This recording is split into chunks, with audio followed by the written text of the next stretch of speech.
Hello बच्चों, हम 11th class की इकोनॉमिक्स का 4th लेसन कर रहे हैं। आंकड़ों का व्यवस्थीकरण, जिसमें हमने पढ़ा था वर्गीकरण यानी कि क्लासिफिकेशन। अब हम पढ़ेंगे बेसिस ऑफ क्लासिफिकेशन यानी कि वर्गीकरण का आधार। किस आधार पर, किस बेस पर हम आंकड़ों को क्लासिफाई करते हैं, विभिन्न विभिन्न अलग अलग वर्गों में बांटते हैं। तो क्लासिफिकेशन 4 प्रकार से किया जा सकता है। पहला है भौगोलिक। भौगोलिक क्लासिफिकेशन क्या होता है कि या ज्योग्राफिकल क्लासिफिकेशन क्या होता है, हम ज्योग्राफिकल एरिया या भौगोलिक क्षेत्र के आधार पर क्लासिफिकेशन करते हैं।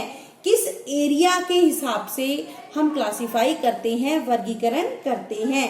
जैसे कि आजकल आप सुनते हो खबरों में कि हम अगर ये जो कोविड-19 यानी कि कोरोना के मरीजों की संख्या, तो वो एरिया वाइज दिखाई जाती है कि जैसे कि पंजाब में कितनी है, हरियाणा में कितनी है, राजस्थान में।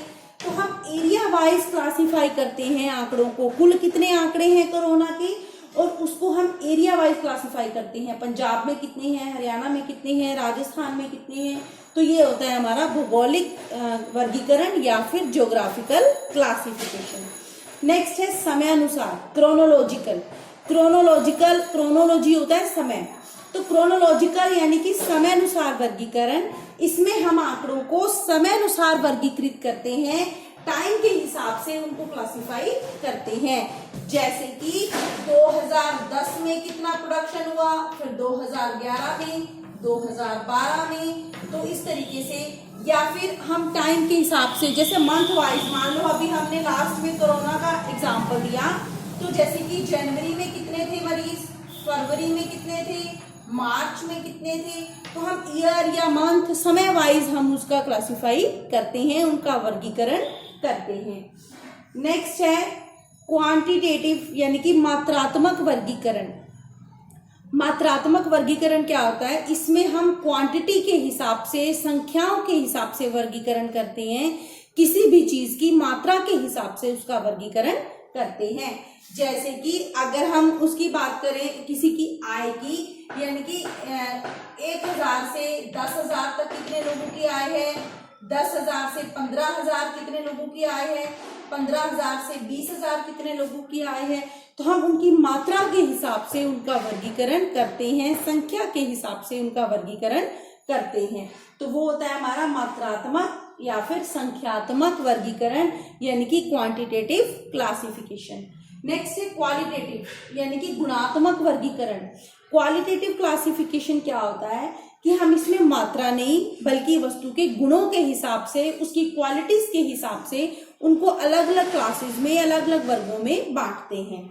तो उनके गुणात्मक के हिसाब से 2 तरह का क्लासिफिकेशन होता है। पहला है सिंपल, दूसरा है मैनीफोल्ड। सिंपल क्लासिफिकेशन या साधारण क्लासिफिकेशन क्या होता है, इसमें हम एक ही क्वालिटी के आधार पर, एक ही गुण के आधार पर उनको बांटते हैं। जैसे कि हमने 2 हिस्से बना लिए, शिक्षित और अशिक्षित, यानी कि एजुकेटेड और अनएजुकेटेड। अब कोरोना की बात करें तो कितने लोग स्वस्थ हैं और कितने लोग अस्वस्थ हैं, ठीक है, और कितने स्टूडेंट पास हैं, कितने स्टूडेंट फेल हैं। तो हम एक ही क्वालिटी, एक ही गुण के आधार पर हम उनका क्लासिफिकेशन करते हैं। और उसके बाद है बेटा मैनीफोल्ड यानी कि बहुगुण। एक गुण नहीं, अनेक गुणों के आधार पर हम उनका क्लासिफिकेशन करते हैं। अनेक गुणों के आधार पर हम उनका क्लासिफिकेशन कैसे करेंगे, जैसे कि अगर हम उसकी डिसीज की, इसी कोरोना की बात करें, तो इसमें हम कैसे क्लासिफाई करेंगे। जैसे कि पहले हम देखेंगे कि टोटल जो पर्सन्स हैं, टोटल व्यक्तियों में से कितने लोग स्वस्थ हैं और कितने अस्वस्थ हैं, ठीक है। अब स्वस्थ में मेल कितने हैं और फीमेल कितनी है, इसी प्रकार अस्वस्थ में मेल कितने हैं और फीमेल कितनी है। उसके बाद मेल में कौन से ऐसे लोग हैं जो मतलब ग्रामीण क्षेत्र में, विलेज में रहते हैं और कितने शहरी क्षेत्र से हैं। इसी प्रकार फीमेल में भी ग्रामीण, शहरी। तो हमने उनका क्लासिफिकेशन एक तरीके से नहीं, अनेक प्रकार से किया है, अनेक गुणों के आधार पर। जो हम अलग अलग क्लासिफाई कर रहे हैं, ये ग्रामीण भी हैं, पुरुष भी हैं और स्वस्थ भी हैं, है ना। तो उनमें 3 क्वालिटीज हैं, एक तो ग्रामीण है, एक पुरुष है और एक स्वस्थ है। इसी प्रकार इनमें शहरी हैं, पुरुष हैं और स्वस्थ हैं। तो हमने इसमें 3 गुण देखे हैं।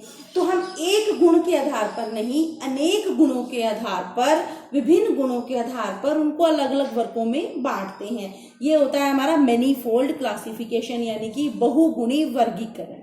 तो ये थे वर्गीकरण के आधार या फिर basis of classification. Thank you.